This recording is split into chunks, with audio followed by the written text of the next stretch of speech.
Ibu bapak, saudari-saudara yang terkasih, setiap tanggal 2 November kita memiliki tradisi untuk mempersembahkan Ekaristi, memperingati arwah orang beriman. Kami para Romo mendapatkan keistimewaan hari ini boleh merayakan Ekaristi sampai 3 kali. Betapa gereja ingin sungguh menampakkan kasih-Nya kepada seluruh umat beriman, termasuk saudari-saudara kita yang telah berpulang menghadap Allah. Bapak, Ibu, dan saudari-saudara,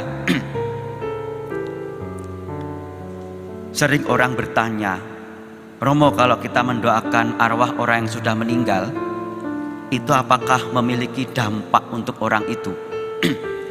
Bukankah hidup orang yang sudah meninggal itu ya sudah berhenti?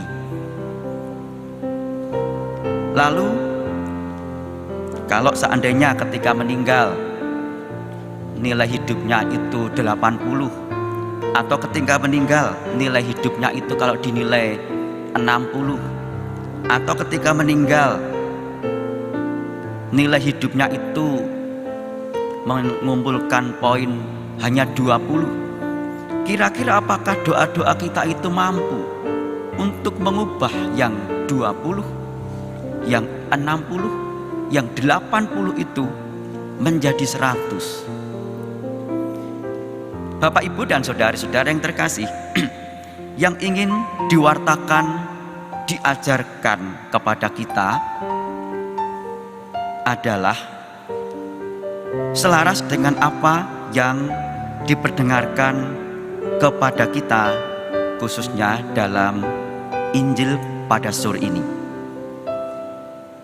Yesus berkata kepada orang banyak, "Semua yang diberikan Bapa kepadaku akan datang kepadaku, dan barang siapa datang kepadaku tidak akan dibuang." Tidak akan dibuang. Semua yang telah diberikannya kepadaku, jangan ada yang hilang. Kehendak Allah untuk merangkul semua ciptaan dalam pangkuannya sampai kapanpun tidak pernah berubah. Kehendak Allah untuk mencintai kita tidak pernah pudar oleh kerapuan-kerapuan kita. Kehendak Tuhan untuk memberikan hidup yang layak di hadirat-Nya tidak akan lenyap oleh karena kelemahan-kelemahan kita manusia, dan tidak lenyap oleh kekuatan kematian. Artinya, cinta Allah tidak terhenti oleh kematian. Demikian pula kalau kita dipanggil untuk mencintai saudari-saudara kita, sesama manusia termasuk yang sudah meninggal, maka cinta itu tidak terhenti oleh kematian. Maka kematian tidak menghentikan bagaimana kita mengungkapkan cinta kita kepada saudari-saudara kita yang telah dipanggil Tuhan. Maka kematian tidak akan menghentikan rencana Allah untuk menyelamatkan seluruh umat manusia. Bapak, Ibu, dan saudari-saudara, itulah yang senantiasa kita rayakan.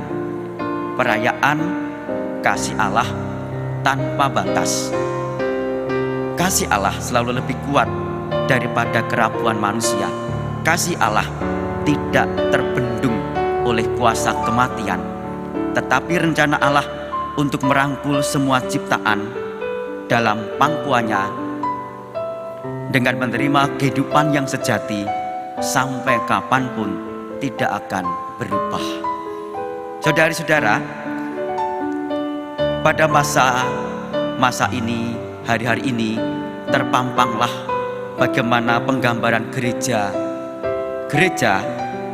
yang mulia, gereja yang berjuang, gereja yang berada di api penyucian. Paham Gereja Katolik tentang api penyucian sebetulnya juga ingin mengatakan kepada kita tentang rahmat, pengampunan, belas kasih Allah yang senantiasa dilimpahkan kepada kita. Maka kendati pun seorang pribadi dalam kerapuhannya menghadap Allah, maka belas kasih Allah tetaplah bisa kita mohon dalam kehidupan. Saudari-saudara kita yang telah berpulang, hidupnya di dunia telah dianggap cukup, maka kitalah yang masih berjuang ini yang dipanggil untuk membantu mereka dengan doa-doa kita, dengan ekaristi yang kita rayakan, dengan karya-karya cinta kasih yang kita lakukan, yang juga kita bisa persembahkan untuk memohon rahmat indulgensi kepada saudari-saudara kita yang telah dipanggil menghadap Tuhan. Mari saudari-saudara, kita mohon rahmat yang sebesar itu, dan kita haturkan doa-doa kita bagi saudari-saudara kita yang telah mendahului kita menghadap Allah.